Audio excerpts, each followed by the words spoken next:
Welcome to the Under Review podcast or videocast. If you're looking at this video, you can see the water behind me.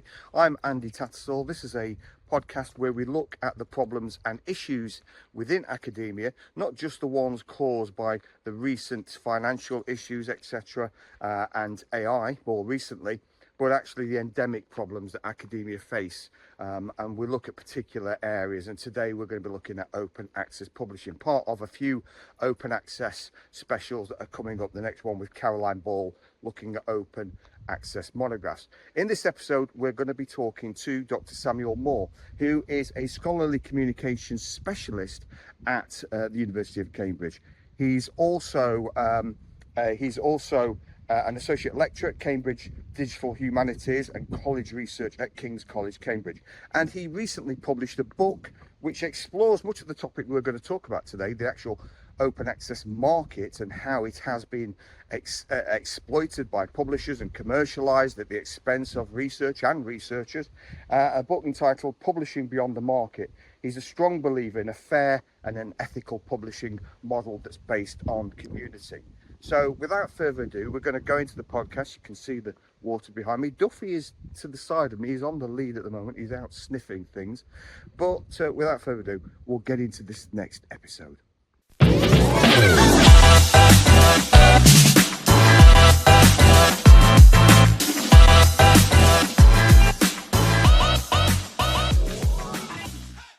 Hello, thanks for joining me today, Sam. Not at all. Thank you for inviting me. Well, it's a pleasure. And I've been wanting to speak to you for a while. You know, you're a leading exponent in the area of open science, open access, and all of that area, huge area.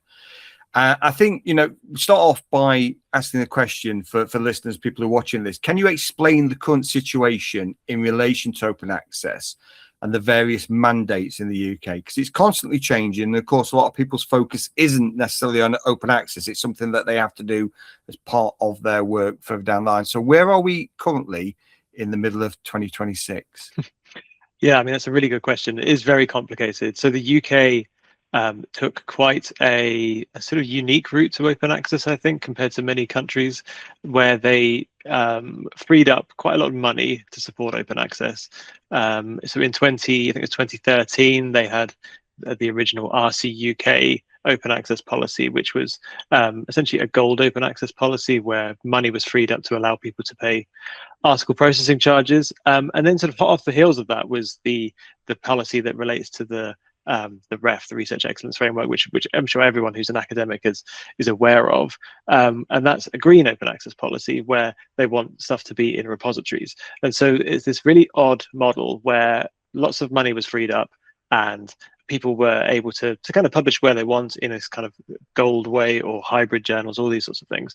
But at the same time, they also have to put things in repositories. And so libraries around the UK have had to set up quite extensive sort of compliance units, and a lot of the library's responsibility around open access is about compliance and those sorts of things.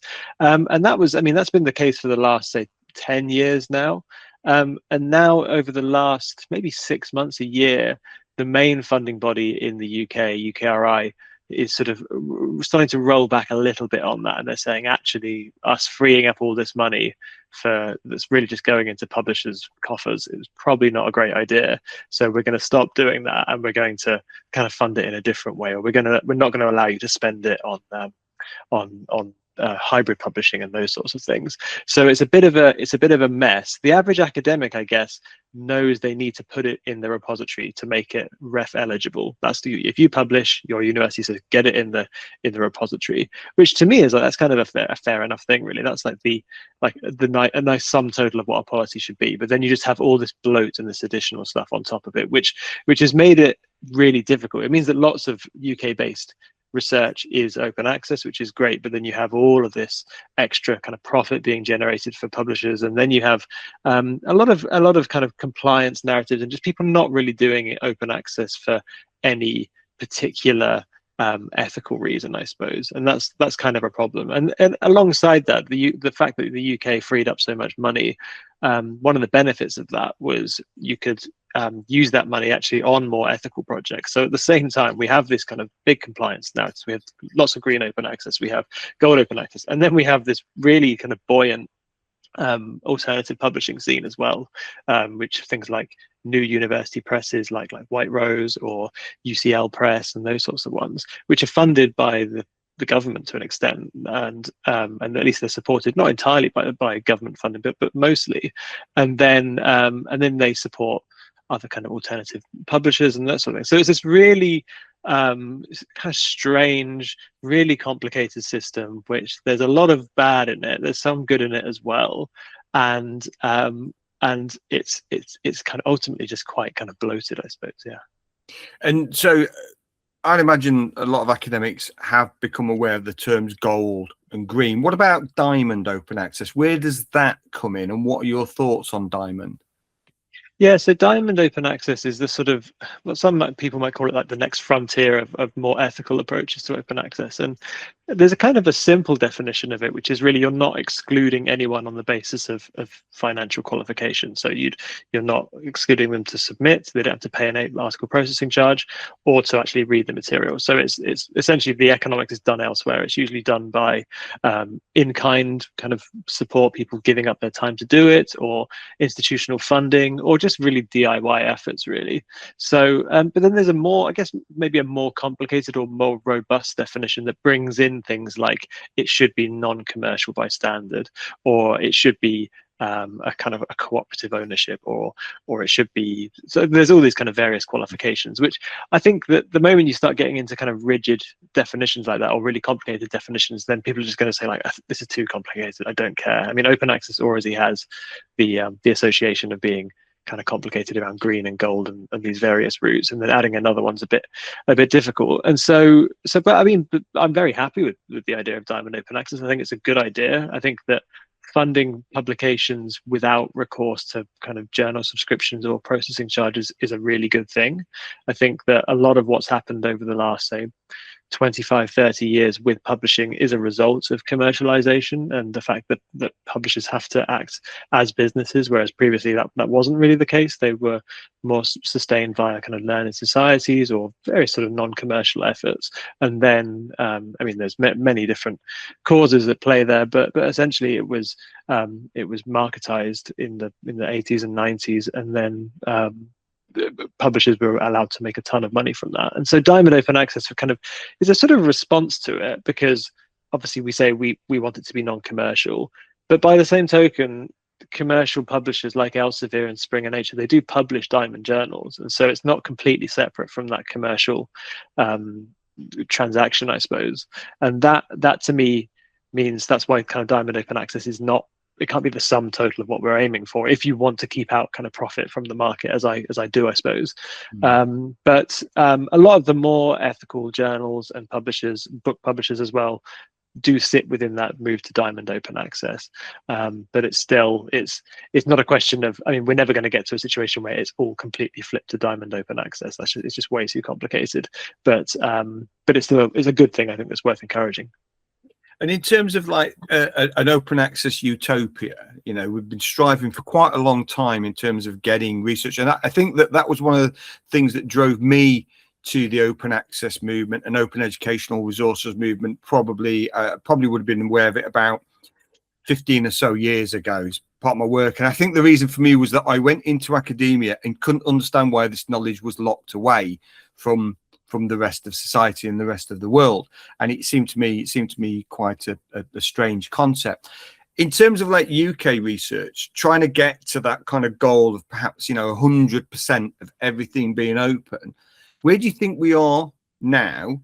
And how happy are you, thinking about the work you've done over the years and all the effort and the research you've done in this? How happy are you where we are right now as well?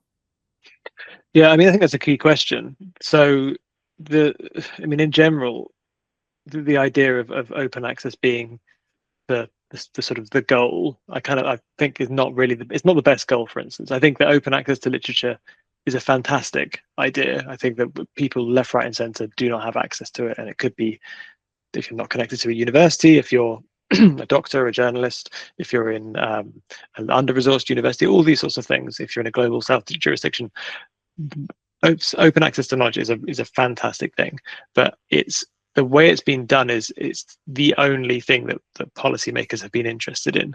And so that's why this sort of freeing up lots of money in order to make things open access has ignored the root cause, which is that commercialization sort of thing. And so we are very much probably, given the amount of money we're spending in the UK, we definitely should have a lot of open access, and we do have far higher than the average country. I would assume. I don't know the stats off the top of my head actually, but we're definitely we have a robust network and infrastructure for open access. But at the same time, there's just this continual problem of the economics of it. It just haven't gone away. You've turned the economics of subscription publishing, which is very commercial, into the economics of article processing charges and transformative agreements. And what they do is they bake in the publisher need to publish as many articles as possible. And that's one of the main problems, is that we now have a system where publishers quite literally just they lose track of what's being published, because they want to bring in as many articles as they can, have them reviewed as quickly as possible with as little human labor as possible. That's the main thing, is that they don't want to pay humans anymore. And so when you have that system, people are starting to really kind of lose track of what's going on. And so you see fraud and you see retractions and all those sorts of things.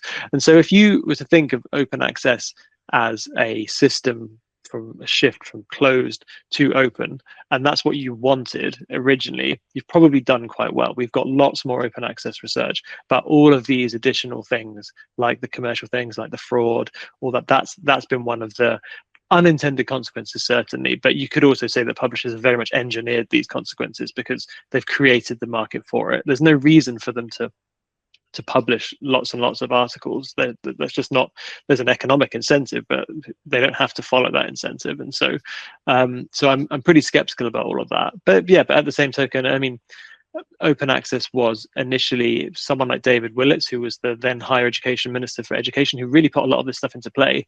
He and his colleagues looked at what was being published, and he said, this is a showcase for UK's research. If we can just spend the amount of money we're spending on subscriptions and do it for open access instead, then that's a good thing. And the simplicity of that, like, loads of people kind of bought into that, but it just didn't turn out that way. And so we have all the open access, and it's just not ended up being particularly I don't know, as it didn't meet the needs of the original movement, I suppose. So in terms of your own satisfaction, where would you say you were? If we've got a very frowning face and a very happy face, you know, a very red angry face and a very green smiley face, whereabouts are you on that scale? I mean, my face is like smiley because I've been allowed to talk about open access for the last like 10 or 15 years, and people are very happy to, like, there's work for me there because it's gone from something that's quite niche to quite popular. And so it gives me a lot to think about, but really, yeah, I mean, it's sort of, it's kind of all right. Like, I'm kind of, like, it's not, the system is, there was never going to be a system where we throw a bunch of money at publishing and the same publishers were just going to make this lovely ethical system. That was just never going to happen, for obvious reasons, because they're commercial publishers. They are motivated by money, and so unless you remove that, I'm not going to get the happy face, I don't think. But removing that, you never would have got the open access movement if people weren't willing to stimulate it through market measures. So it's sort of, it's a double-edged sword, or whatever you might call it, a poison chalice, or whatever metaphor you want to use. And do you think the research community and the organisations, you know, you talked about releasing all that money 10 years ago to move to different models around kind of gold and green. Do you think the research community and the organisations have been too soft with publishers in the past, or more recently, in terms of bringing about a change? Thinking, you know, examples where Nature introduced an article processing charge of over £9,000 to publish gold open access. They clearly released that because they know they probably can get some buy-in. They'll know that there'll be people willing to pay that. So do you think there's been a bit of a softness? I remember one sort of metaphor or anecdote about this a few years ago when negotiations were happening, and someone referred to being mugged by the publishers, them taking your wallet, but you also offering to give them your watch. Is that the case? Is that the case? I mean, if you have to think about the politics of open access. So my book actually explores this, is that really what the funding agencies were doing, they were looking at their kind of arsenal of what they could use against the publishers or whatever they wanted to stimulate. And the only thing in contemporary neoliberal capitalist society they can do is stimulate markets in various ways. That's really all they were allowed. They could do, because otherwise it would be intervening into a market which actually they weren't allowed to, because that would be going against the politics of the operation or going against liberal economics, neoliberal economics. And so they said, if we make a load of money freely available, then all of these researchers, they're going to become these amazing people who are guided by rational free market economics, and they're going to choose the most economically efficient publishing house for their work, and that will drive down costs because we'll all be making price sensitive decisions, which of course, if you're using someone else's money and the outcome is very much tied to your career, there's not a hope in hell that was going to happen. It was just such a catastrophically terrible idea, but it's one which they almost were sort of bound to have that idea. They couldn't not have this idea that the free market would just fix it all. And so obviously you then have these academics who are saying, well, if I publish in Nature, I'm really likely to get a promotion. I'm very much likely, this £9,000, which bearing in mind it's not even my money, it's probably going to give me a promotion of about £15,000 or whatever the calculation is. It doesn't really matter. And so to that extent, they weren't hard on the publishers, but they were never going to be. And so that's why I always look at open access as something which has enabled lots of interesting things on the margins, but it has just kept everything sort of the same. And I mean, even if you think about like £9,000, publishers will argue actually that's a deal, because £30,000 is what the average revenue is for a Nature article or something like that. So they make a ton more in subscriptions, but of course the subscriptions are subsidizing the £9,000 as well. So they're making that easily. So there's all these kind of economic calculations which are going on, which are very much stacked in favor of commercial publishers. And I just don't think that these things can be fixed through market measures. It's just, which is a problem when you have policymakers who can only think in terms of market measures. And actually my book discusses Plan S quite heavily. Plan S, which is the multi-stakeholder Europe sort of funded policy for open access across Europe. And the policymakers for that said very much like, it is not our job to intervene in the market here. It is our job to say we want open access, and we will free up money to do that and let the market figure it out. And it's like, this is what you get when you let the market figure out you're fool. So that's kind of what it comes down to. And you mentioned Plan S. Where are things at the moment with Plan S? So Plan S is evolved into in quite a good direction actually. They're thinking much less about that kind of commercial transaction, the APCs and such, and then they're trying to stimulate diamond open access on the one hand, and then another model which is called publish, review, curate, which is all based on people uploading preprints and then review on top of that. So I'm completely on board with that. I think those are exactly the things that we need to be stimulating, building capacity for. I think that's a great idea. But again, at the same time, it's not going to change the system. Now, I know this podcast is all about kind of those things, like what you might be able to do to sort of change systems and things.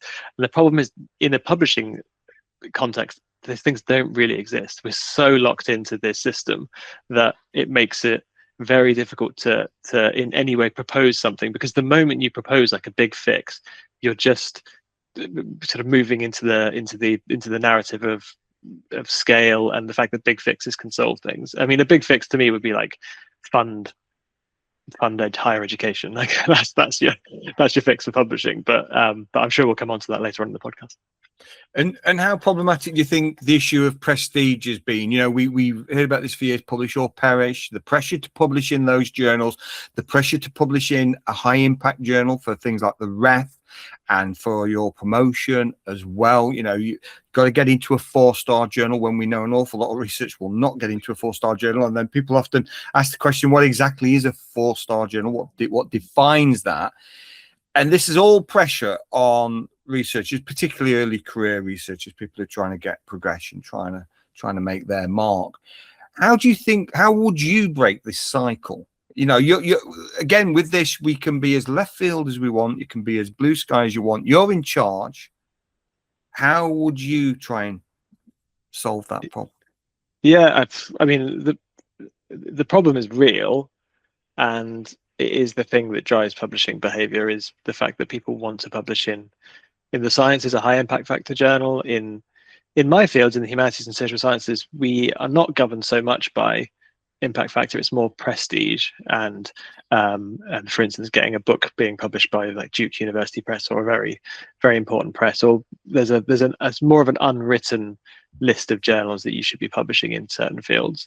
And so prestige is I think it's bad, but it's also very much implicated in actually publishing in a particular journal that you want to associate with. It's not necessarily a bad thing. I'd be nice to like, I like publishing in places that share my politics, for instance. It would be strange if I didn't do that, really, in a field that's quite political, or even just that sort of demarcate where you sit within a field. If I want to publish in a small disciplinary journal, then people know that I'm really situating myself within those communities. So I really like, there's been a lot of work on the kind of the community of journals, or a journal being what's called a club, or a knowledge commons, or a community, and I love that kind of stuff. But at the same time, you end up with them being proxies for quality, and we have things like Dora, which is like if you're in a job process, and they can't take your journal publications, the actual name, into account that when they're assessing you. And the same with publishers more generally. And I think that's all well and good, but exactly, it doesn't anticipate that second question, which is, what do you do instead of that? How do you actually assess people? And I guess maybe my blue sky idea would be, actually, let's not assess people. Let's completely stop doing that. And like, we know we have some funding that we have to give out, but probably research assessment is, we just don't know what the best research is. It's just not something that's very easy, certainly at the point of publication, or funding as well. Funding applications, you don't really know where they're going. So have a lot more non-competitive funding calls, a lot more capacity building, where you give people small pots of money to do research, and then there's just an established route of progression as a career just by being a scientist or being a researcher, where rather than continually applying, there's so much wastage applying for funding, so much waste just going through all these various, like the research excellence framework, the huge amounts of waste in that. Why don't we just have a system where you give people money? And obviously you need to figure out how to do that, but we're already spending more money than we need to actually distribute by this competitive process. So let's just get rid of all of that and have a non-competitive process, have lotteries, have various sort of basic income for researchers, and all those sorts of things. I think that's the level, because again, that gets us away from marketization. Whenever people are forced to compete for these scarce resources, they just end up functioning in this weird market and just doing quite strange things. And that could be chasing impact factors, which we know lead to things like shoddier research, much more retracted researches at the higher impact factor level. And so I guess that would be my sort of tentative suggestion. But even that requires a lot of figuring out. I mean, ultimately, again, that would have to be buoyed by some kind of governmental commitment to money to higher education, which we just do not have at the moment. And so we're going the opposite direction. And yeah, so that's going to be my kind of repeated request, is like, stop defunding higher education. But yeah, that's a big one. Yeah, and what you've touched on was covered by James Wilsden in the previous one about the issues relating to funding. How do they address that? Because the issue they're finding there is that funding bodies are being overwhelmed by bids that are being clearly written by AI or largely inputted by AI. So then how do you start to assess who gets that money? And then some of the suggestions you've made, like that kind of universal income or a lottery approach, is perhaps the way forward, interspersed with other things such as perhaps interviews, that looking at the makeup of teams, etc., and just letting researchers just getting on and getting that work done, because they're being bombarded by so much stuff now and so much red tape and admin. It's a problem. Now, you've argued a community approach to publishing is the way forward, away from the commercialization of published research. How would that work And would there be a place for mega publishers that, currently dominate in this space? What kind of world would you like to see? Because, the mega publishers obviously are huge. They're huge tankers that you can't necessarily push out the way so easily. They know how to publish, and they seem to know how to do that fairly well, although we're seeing, as you said, some of the issues now we're seeing with the increasing numbers of retractions and AI stuff that's just getting past peer review and editors and typesetters. It's quite shocking, actually, what's coming out. But in terms of a community approach, how would that work, and how does that sort of sit with everything else?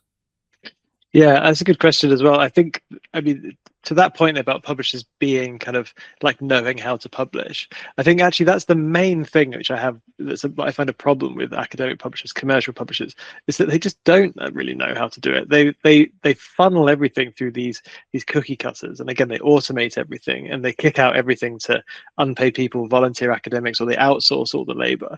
And what ends up with that is just bad publishing. So I'm a massive advocate of the craft of publishing, the process of publishing, the expertise that's required. And in fact, a lot of people assume that I'm not, because I'm so critical of commercial publishers. I think that I'm critical of commercial publishers precisely because they do not value the craft of publishing, which I think. So when you think about the community approach to publishing, then that's an approach that does value those sorts of things. And we talk about it. I mean, in the book, I talk about this as a process of care, which is to say, a process where you really care for all of the various aspects of the publishing process, and that could be the humans who are doing the work, the peer reviewers, it could be the design, it could be the copy editing, all these sorts of things. And that means that the final published output is much higher quality. Now, of course, the reason that commercial publishers don't do that very well is because it doesn't scale. And you need to, in a commercial environment, it needs to scale in order for them to be profitable. So that's what I really would want to get rid of, is this idea of scale, or at least this idea of sort of the homogenizing effects of scale, the fact that scale means that everything has to be the same. And I think that that's a really, really terrible idea. So then if you were to look at more community-led efforts, who are small and they are local and they are kind of small communities, then they're publishing stuff that is higher quality, and then but they have to stay small as a result. So with my colleague Janneke Adema, a few years ago, we wrote a paper called Scaling Small, which is trying to think about how the community approach might be able to grow and benefit from some of these, not necessarily economies of scale, but sort of social economies of scale, I suppose. And so this idea of scaling small is looking at these small independent presses that may be DIY, they may be very precarious, non-commercial, and you say the way we grow that ecosystem is by essentially looking out for one another, embedding ourselves in each other's projects and weaving ourselves together. And you can do that in any number of ways, really. You could do that through kind of collectives of people, formal collectives where you have membership criteria, or more informal collectives. And what that does is it leads to a scale which is still very, the individual nodes are still small and local, but then the network is actually quite robust and resilient as a result. And so in that situation, it's very, I mean, commercial publishers just don't really, it's a completely different language really to what the commercial publisher would talk, and they're so massive that it's never going to touch them, I don't think. But if you think about open access as a transition from the sort of the commercial to the community-led stuff, you're never gonna be satisfied. The commercial publishers, they're never going to go away, and if they do go away, that's because publishing is not something they're going to want to make money out of anymore. It'll be because they want to make money out of AI and data analytics or whatever. And so that's the hard thing, really, is you have this idea of scaling small. You knit people together, and you have this really lovely effervescent community of fun projects going on, and then you have this big mega publisher machinery which is just take everything and spit it out. Those two things just they don't, there's just no really overlap there at all. So I don't really know. I mean, possibly a middle ground would be something like Return of the University Press, where it's a lot of it's brought back in-house in an institutional sense, and it's people are being published, or you're publishing less for commercial reasons and more just because the scholarship is good, and that might be one way of sort of bridging the gap between the two. But it's so difficult when you're talking about just absolutely massive organizations with a ton of money. And how would these community, we know they exist and people set up their journals, and we've had editorial boards step down and set up alternatives. Are you in any way concerned? My background is sort of like library information science, so I naturally think about archiving and sustainability and the legacy. Do you have any concerns about that, as to ensure that that these journals that appear and that are appearing, that people can still find the content, that there's always someone there to look after it?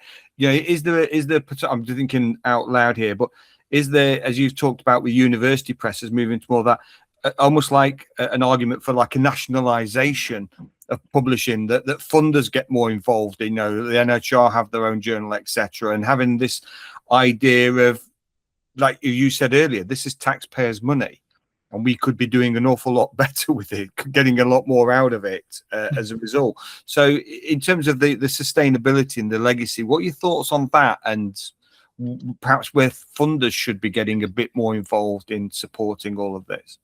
Yeah, I think funders supporting Diamond Open Access, community-led, scholar-led open access is much better than them paying article processing charges and doing that sort of thing. And we see there's Cancer Research UK quite recently said, we're no longer going to provide money for people to publish open access. We just think it's been a terrible idea. And then that's, for them, is the end of the story. And I was so annoyed with that, because I just thought, like, yeah, okay, withdraw that money, but actually, what are you going to do to push back on all these problems that you've just identified? These presses do need money, and again, publishing requires money. It requires labor and time. It's not necessarily money. In-kind support, I suppose, is something it requires. And so there's been quite a few efforts to not professionalize them, but to give them a level of technical integrity and sort of integrity in terms of the publishing process, which I think is a good thing. And so we have the DMAS project in the EU, which is aimed at unearthing these journals and then seeing how you might be able to support them financially in a more ethical way than just asking for money from libraries or whatever. And then even things like the Directory of Open Access Journals, they ask for a certain level of professionality, or it needs to be preserved in certain ways. Now, that doesn't mean that the average DIY scholar-led journal is doing any of these things if they want to say small. And I do really think that preserving the content is a really important thing. And so, I mean, I run a little program with at Cambridge publishing Diamond Open Access, and we use the UK Web Archive to preserve our stuff, and we're exploring clocks and locks and those things. And so these things do exist even for quite small publishers. It's just that it's more of a case that you're right. I think funders should definitely be moving into that sphere and saying, this stuff is good, let's have more of it. And the problem with all of that, though, is funding infrastructure and funding boring stuff is not the sort of thing that funders want to do, because you're not getting this big glossy output at the end of it. You're just getting a bit of boring maintenance, but it's that boring maintenance that's so important to publishing. So yeah, it's something which I think is very important. And yeah, people are thinking about it, but it's not a problem that's going away anytime soon. What are your thoughts about the general state of publishing? I know you've talked about the mega publishers, the large publishers, and the fact that they haven't been offering a good service for the money that they get. And we're in this cycle of publish or perish, which feeds that commercialization and that side of publishing. And we've now got AI, and we've had generative AI now for around 4 years, and it's certainly causing quite a shift in academia, not least within publishing and within peer review. The ecosystem is struggling because of the sheer amount of papers that are being generated by AI. I think most would agree that we're publishing too much. I feel based on things I've been sent for peer review, I think there's things that should never ever see the day of light, or certainly things that should just be a blog post or even a tweet in certain, if we were still using Twitter, which I'm not. But how do we address this the problem? What are your thoughts about the publishing, and what about AI? What are you seeing in terms of what it's causing, the issues it's causing in publishing? And do you kind of fear for the future going forward? Because at the moment it's a bit like it's a bit like the Sorcerer's Apprentice, and it's getting a bit carried away in certain aspects. Yeah, that's quite a good analogy, actually, the Sorcerer's Apprentice. And it's, I mean, yes, AI, I think, has changed a lot about publishing, in the sense that you have people submitting AI papers that have been generated pretty instantaneously, and then people reviewing them, often by AI, and then people, the whole process being kind of in many ways sort of automated as well via various forms of automation. I think that that's bad. I think that possibly I would start on an optimistic note, that actually I don't think that this stuff has completely overrun publishing just yet. And I think by and large, academics can still tell what is decent and what isn't. And I get sent quite a few peer review invitations, and in general, I see it, and if I think it looks fairly, if it doesn't excite me, or if I find it sort of trivial, then I'm just not really that interested in peer reviewing it. And so having that sort of discernment around what to review, I think, is helpful. But even that, I think we see there are studies around things like peer review networks, or fraudulent citation networks, and paper mills, and those sorts of things, which these studies tend to really overinflate the size of the problem. And actually, it turns out the problem is serious. There's no getting around it. But it's also one that is a small number of actors is churning out a large number of stuff, a large number of publications. And that is definitely not, like, that's not good at all. It's serious. But the moment you go down the road of it's all terrible, and I guess I've been accused of this in the past with sort of maybe hyperbolic language, but the moment you go down that road, then you do start to undermine the trust in actual how research is disseminated. Now, I don't think, for me, the best way to look at what's happening is not a lot of malicious actors out there. It's a lot of people with these sort of misaligned incentives, but people ultimately kind of doing what they can. But from a publishing perspective, they are stepping back more and more, and so they're having less of a say over what the content is, and that's where things like fraud creeps in, and those sorts of things. But I don't think that they're maliciously publishing a ton of crap just for the sake of it. I think that they do feel that the standards do exist within these systems. So I think it's really important to say that we shouldn't like throw the kind of publisher baby out with the bathwater or whatever, because if you do, then you do really sort of conform to the narratives of like the Trump administration around gold standard science, and how we shouldn't be paying publishers anymore because of all these things. And actually, that you really want to avoid those narratives, because they're just untrue, for one thing. But at the same time, we want to be able to, I guess, wrest some of the control back from AI and have more of a say over what's being published, in a sort of, I don't know, in a sense that we just want, I guess publishing less probably does make sense, that we want to be telling people just to slow down a bit. I don't have any particularly good solutions for doing that. I know people have floated ideas of like, you can only publish X number of articles a year, or all those sorts of things. But again, I mean, my solution would be you just stop judging people on their output, and you judge them on something different. And that could be like a qualitative description of what it is they do. I was at a meeting recently with some policymakers, and the Dutch representative there was saying what we assess people on there is teams say, this is what we're doing. Can you please assess us on this? And then they assess them on it. And that to me is like, it sounds so sensible. You're saying we have defined our purpose. We are mature adults. We can define the problem that we're addressing. We're all experts here.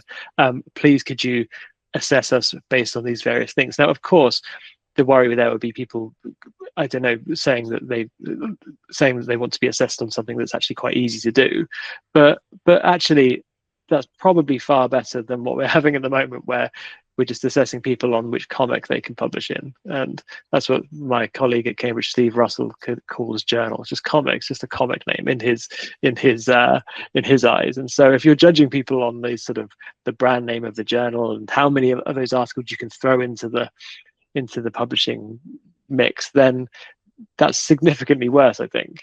And so that's probably one way I think you could navigate that, I suppose. But I mean, AI is just shaping everything, and it's really hard to see, without the a fundamental change in researcher incentives, how that problem can be addressed. Yeah, because I think one of the problems with AI has been this idea we can do more, isn't it? We can do more, we can do stuff quicker. And the conversation needs to shift to how can we do things better? You know, a colleague of mine who does systematic reviews, he wrote a piece. I don't know if it ever got published, but he wrote a piece a couple of years ago arguing we don't need more systematic reviews. We just need better systematic reviews.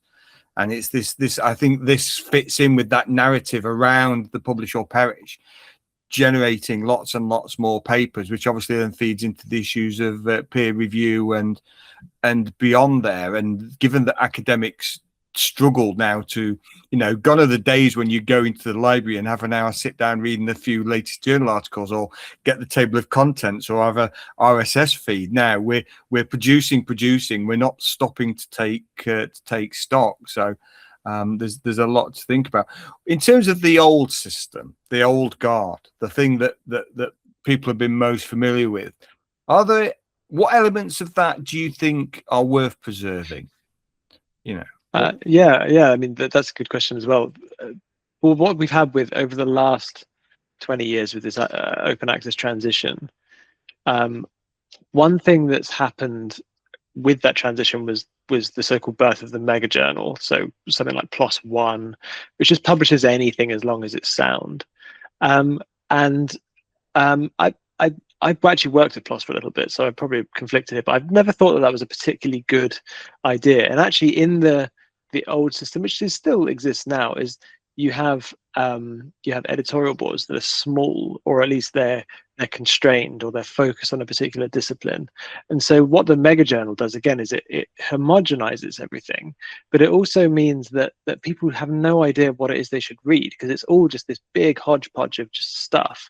And so again, the old system being that journals are prestigious, I want to move away from, but actually journals being discerning and being a way to mark out a particular kind of research curation, I'm completely in favor of that. So I actually really like traditional editorial board structures that have this curatorial impact. I think that's the sort of thing which is good. But then on top of that, we need experiments in peer review, I think, to make that a bit better, to curate the work, rather than just people telling people their research is wrong for various reasons. But yeah, I think that the return of the idea that a journal is a community of people who are just producing knowledge, and it's a community in flux. A community doesn't necessarily mean it's always good. Like, there are loads and loads of bad communities, are hierarchical communities, and all those sorts of things. But actually, that's the best way to think of it. And if you think of it in that mega journal way, that homogenizing way, you're going to lose a lot of that sort of curatorial power. Yeah. And what are your thoughts on special issues? You'll have been contacted. I was contacted in the past by various publishers, say, hey, that they butter you up. It's like an AI kind of response to a prompt. It's there to make you feel good. And they say, hey, we've been following your work for a while, and we'd like you to do this. And well, what do you want me to do an issue on? You can do it on whatever you like. Hey, that's a great idea. And then here's a suggestion of a few editors, and you could go choose the editors. And then you realize, actually, I'm going to be doing a load of work here that I didn't want to do for something for them. So what's your thoughts about this, the growth of the special issue? Yeah, I think that the special issue has in some ways been improperly maligned, I guess, because of that sort of move to open access. And of course, like publishers like MDPI or Frontiers or those sorts of ones, they will say we're going to set up a ton of special issues and we're going to have an editor. They're going to do all the work. We'll make an APC for every article that's published, and you can see that being a really canny business model. And so I think it was maybe the Swiss funder, they stopped allowing articles to be published in special issues, or at least to fund the APC of articles being published in special issues. But then on the flip side, in the humanities, special issues really are how the field moves forward. It's just you. I think I've published in maybe possibly the majority of my articles have been published in special issues. I'm not entirely sure, but they're certainly important because again, that's the community. The editor's an expert in the field, and these people are getting together to advance the field with respect to each other's article. And so I absolutely love special issues. I think that's such a great idea. So it's and in fact I would see that as the future of publishing in certain, like, we, or at least we don't want to be getting rid of special issues in our utopian future of publishing, because they do serve that function. And in that utopian future of publishing, we want to be getting rid of the economic incentive to publish as many special issues as possible. It's just divorcing that connection, I think, is really what we should be doing. But I think that, yeah, I mean, I published a special issue as an editor quite recently with, and we had, I think, maybe 13 or 14 articles, and it was all around open research in the humanities and social sciences. And we had this innovative peer review process that we trialed of what we call in collective-based peer review. And it was just a lovely experience. And I'm sure that the articles were really improved as a result, and the collection as a whole has been incredibly well received. And that's just, there's no connection there between the special issue and bad publishing. It's just bad actors exploiting it. So yeah, I'm a strong defender of the special issue. Yeah, so to say, it goes back to what you've said before and where your stance is. You know, the feel that I got when I was approached was the sudden realization of, you're not doing this for me, you're doing this for you, and that's what we've got to change, isn't it? We need to be doing it for the right reasons, and not actually, this is another opportunity for us to make some money here. What now, you're one of the people who are behind the Radical Open Access Collective. So what's the collective goals and what success have you had? Obviously, so calling yourself Radical Open Access. So on this podcast, you can be your true radical self. And yeah. I mean, I think that we're probably not very radical compared to kind of what happened with publishing at the time. What the Radical Open Access Collective, which is a member collective, I think there's about 80 presses at the moment, and they're all scholar-led, DIY or non-commercial, and they're all in the humanities and social sciences. Many of them are book publishers, many of them are journal publishers. And I think what we did when we set this up in, I think it was 2015 now, actually, in fact, yeah, we just had the 10-year anniversary conference last year, is we positioned it against the UK government's approach to open access, which was very much neoliberal, calculative, commercial, all the stuff that we've already talked about. And we thought, actually, there's a load of stuff that doesn't conform to that, and that is all open access. And we want to elevate that. We want to showcase it. We want them to sustain each other or to support each other, as I already said. But also we want to act as a kind of a showcase that other people could then get involved in. You see the collective, you think, maybe I could start publishing my own scholar-led journal. And that's been a really, I think it's been successful to the extent that we never had any resources, really. It was just about bringing some people together. But we brought a bunch of cool people together. We've done 3 conferences. We published a couple of pamphlets based on our work. And I don't know, maybe we can be bullish about it, that the reason that Diamond Open Access is important is some way to do with the fact that people were willing to try to support or infrastructure these smaller scholar-led initiatives. So I've always just really loved it. It's really nice to bring a bunch of people together. And we're not like the most active community at all. Certainly at the moment, it's a bit more dormant than it has been. But it's if you bring enough people together, kind of cool things happen. And I think that's, again, if you're thinking about blue sky thinking for the future of the university, is like, find out ways to bring cool people together in various ways, and whatever that might be, you have just different forms of collectivity here and there, and again it becomes effervescent. It becomes bursting with this promise of stuff which then happens, and then people see that happening over here and go, well, I want some of that, and so we're going to emulate that. And so actually we see with things like scaling small and radical open access, there's quite recently the Dutch funder for their open access plan, the Dutch national funder, they referenced scaling small as one of the things that they want to be emulating. So we've already had the success of influencing policy in that regard. And then there was a similar one last year with the Swiss funder. I think it's a Swiss funder doing exactly the same thing, saying like, well, how does scaling small and kind of radical open access apply to our open access policy? And so actually it becomes something which I've always been highly critical of the policy sphere, but now seeing some of those ideas enter into policy is a really positive thing, I think. Yeah. Fantastic. And it's really, really good to hear, Sam. And thinking about academic libraries, they've been central to the whole open access movement in terms of, you know, licensing journals and transformative agreements, etc. What part would they play in a community-driven publishing model? Because I think, you know, the library community, there's so many areas, not just within academia and society, where libraries and librarians should be playing as big a part as they can be. And unfortunately, they're under the cosh in many places. Yeah, I think libraries do have a lot to offer. I mean, libraries are publishers in many ways, and like lots of UK libraries are publishing open access stuff, and they're publishing their faculty stuff.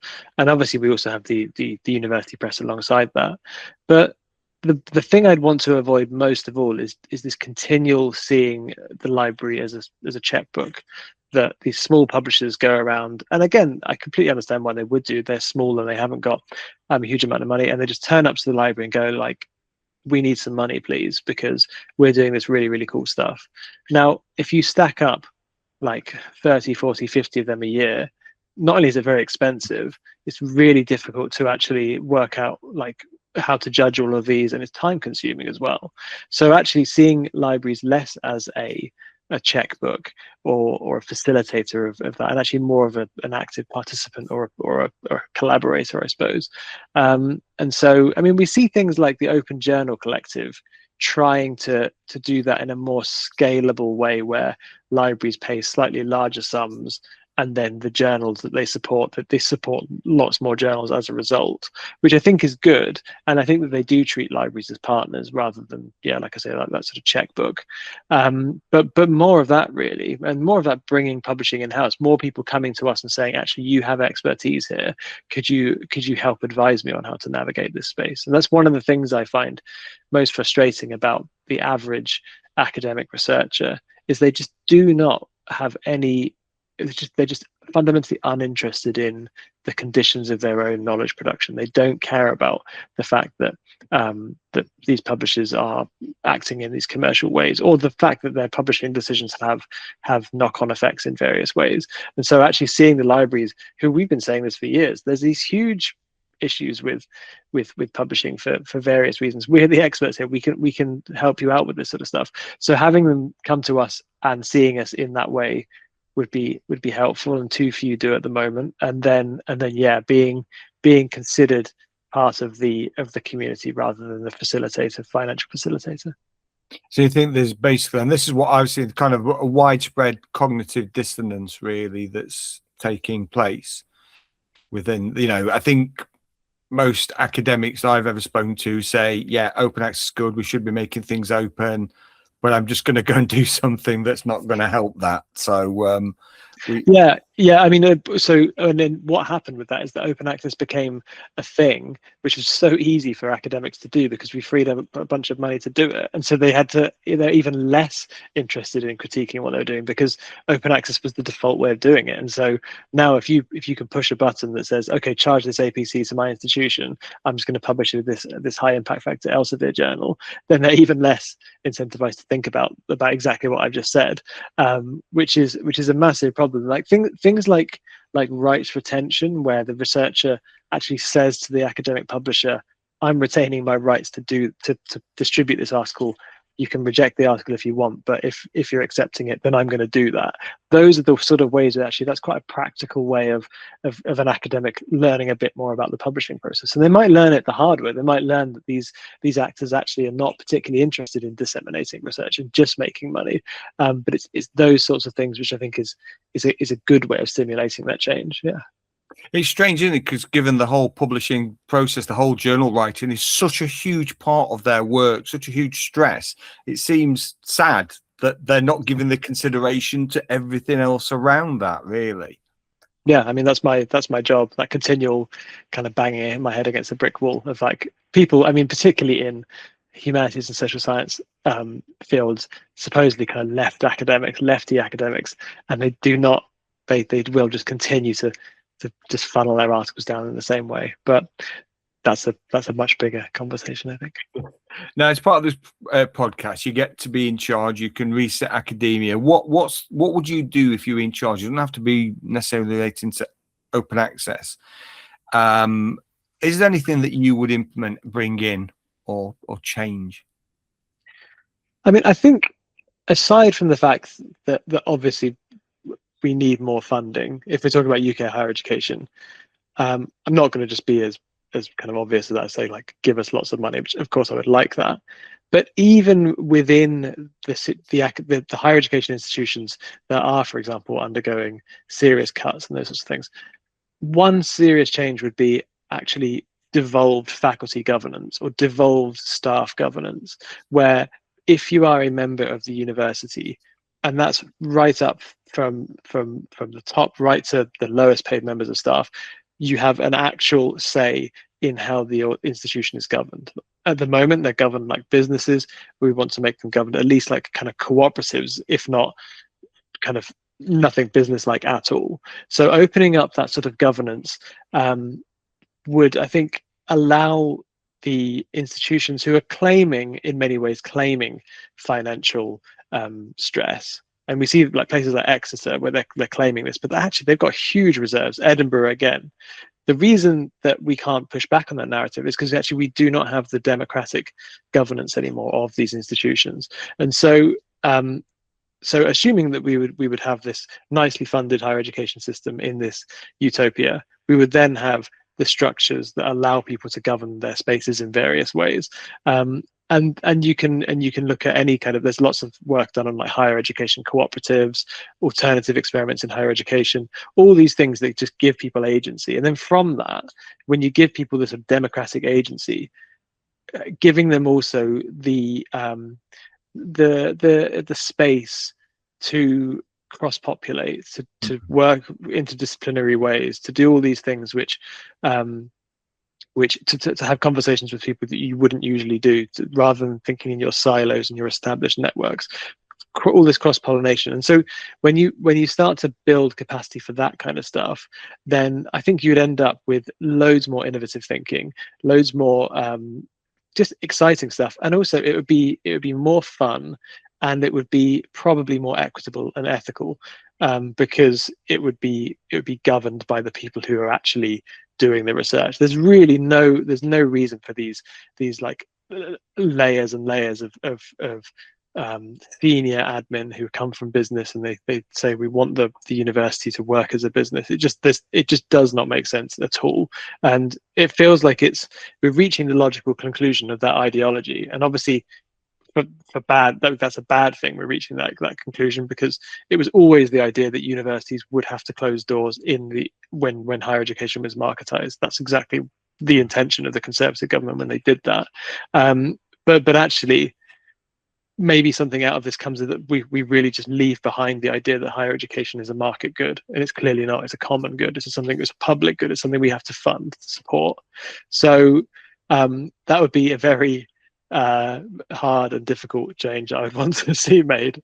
But I think it's a fantastic ideal to have. I think it's one that's shared by most people working in HE, if not virtually all, that idea, because the alternative to that, and what I've seen from my own experiences, is what you see is a growth in cynicism and inertia, where people just realize, I can't change this. I'll just get my head down and try and survive, because because I'm told I can have a say on the institution. I'm told I can input, and when I do, I don't hear anything afterwards. Nothing happens. There's no discourse, no conversation, no town hall meeting as such.